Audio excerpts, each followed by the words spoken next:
प्रधानमंत्री जी ने अपना व्रत कैसे तोड़ा? पहले तो ये भावुक कर देने वाला 11 दिनों का उनका उपवास था और उनका उपवास पूर्ण करना हमारा कर्तव्य था। और उसके लिए हमने सोचा ये था कि हम गुनगुने जल में थोड़ा शहद मिला करके 2 बूंदे नींबू की उसमें डाल करके और उनको दे करके उनका उपवास पूर्ण करेंगे।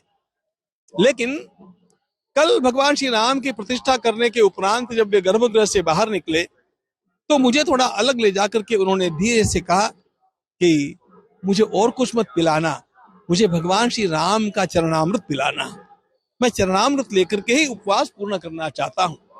यह भी एक बड़ी अनोखी बात थी। एक प्रधानमंत्री तुरंत चरणामृत को मंगाता है। वास्तव में आप लोगों को पता होना चाहिए कि इतने बड़े वीआईपी के खान पान का उनके एसपीजी के द्वारा बड़ा ध्यान रखा जाता है। उनको क्या खाना पीना चाहिए, नहीं उनके हाथ में क्या देना चाहिए, उनके पास क्या लाना है, उन सब बातों को निगरानी के साथ पहले जांचा जाता है।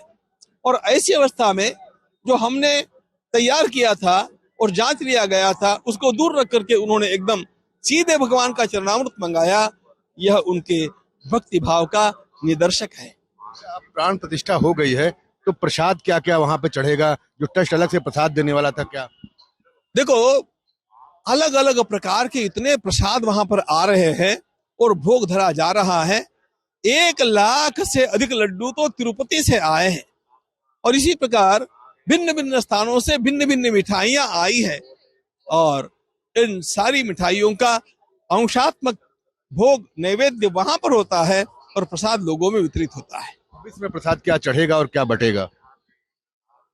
अब इसके पश्चात तो ऋतु के अनुसार भगवान का पोशाक भी होगा, भगवान का प्रसाद भी होगा। वह भिन्न भिन्न त्योहारों के अनुसार भिन्न भिन्न प्रकार के नैवेद्य होंगे और अन्नकूटादिक भी चलता रहेगा।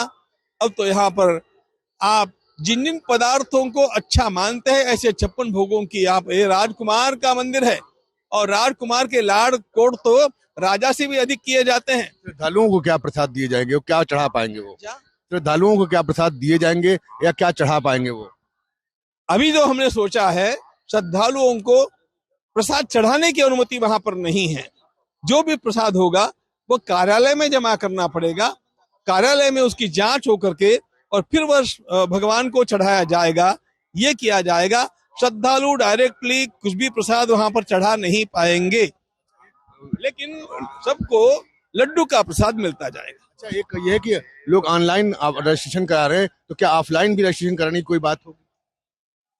हमने दोनों बातें सोच करके रखी है। ऑनलाइन दर्शन की भी सुविधा रहेगी और ऑफलाइन तो रहना ही रहना है, वो आवश्यक ही है, क्योंकि सभी लोग ऑनलाइन की बात समझते नहीं है। वो समझ करके इन बातों को करे, ये हमारी अपेक्षा भी नहीं है।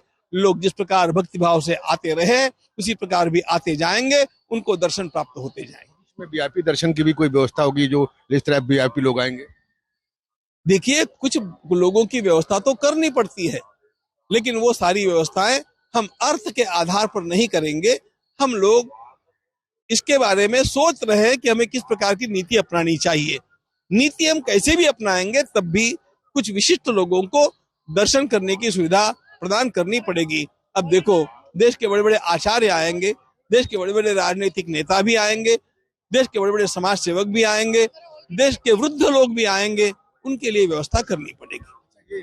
मंदिर बनने में अब तक कितना लगभग खर्च हो गया? कितने के औसत आने की उम्मीद है? लागत कितने लागत लगेगी? 1100 करोड़ से अधिक रुपए तो हमने खर्च कर दिए हैं और कुल मिलाकर के 1400 करोड़ लगने की हमारी संभावना है।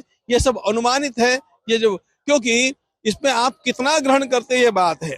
एक मंदिर बनना है, फिर परकोटा बनना है, उसमें 6 मंदिर और बनने हैं, इस मंदिर का भी दूसरा तल बनना है, फिर परकोटे के बाहर 7 मंदिर बनने हैं। तो ये काम लगातार चलता रहेगा। अभी कितना खर्च, मतलब कितना बचा हुआ है जो आया से वहां से? हम लोगों के पास भगवान की कृपा से अभी भी 3000 करोड़ रुपयों से अधिक राशि शेष है। अंतिम सवाल, 2025 में भी जो सेकंड आपका तल होगा, थर्ड तल होगा, क्या उसमें जो बाकी मूर्तियां हैं वो भी लगेंगी या उसमें क्या क्या होगा? ऐसा है, रामलला की तो स्थापना हो गई, ऊपर का जो तल रहेगा उसमें पूरा राम परिवार रहेगा। फिर परकोटे में जो 6 मंदिर होने हैं उनमें गणपति का मंदिर, शिव जी का मंदिर, देवी का मंदिर और सूर्य भगवान का मंदिर रहेगा। हनुमान जी का एक रहेगा, एक अन्नपूर्णा जी का सीता रसोई में मंदिर रहेगा। ऐसे अनेक मंदिरों की। एक आखिरी सवाल है कि 2025 में भी इसी तरह का उत्सव देखने को मिलेगा? उत्सव कैसा होगा इसके बारे में आज क्या बताऊं। एक बात तो है कि जो उत्सुकता इस समय थी वो उत्सुकता अब नहीं रहेगी, क्योंकि यह तो बहुत बड़ी हमारी आकांक्षा की पूर्ति का प्रथम क्षण था। उत्सुकता नहीं रहेगी लेकिन फिर भी उत्सव तो होगा, लोग तो आएंगे। 2 अन्य मूर्तियां जो बची हैं उनका क्या होगा? हमने उसके बारे में कुछ सोचा नहीं है, वे अभी श्रद्धा के साथ हम लोगों ने संभाल करके रखी है। उनमें से एक प्रतिमा तो निश्चित रूप से यहीं पर रखी जाएगी, क्योंकि भगवान के जो अलंकार बनने हैं, उनके जो वस्त्र बनने हैं, उनके नाप के लिए एक अलग प्रतिमा की आवश्यकता रहेगी। प्रतिमा रहेगी वो सफेद वाली? ये हमने सोचा नहीं है, जो सोचा नहीं है वो बताना आवश्यक नहीं है। ट्रस्ट के कोषाध्यक्ष गोविंद देव गिरी जी, जिन्होंने वर्तमान में क्या हो रहा है और भविष्य में क्या होगा इन सारे सवालों के जवाब दिए और लोगों को काफी सवालों के जवाब मिल भी गए होंगे। रणवीर सिंह, अयोध्या, आज तक।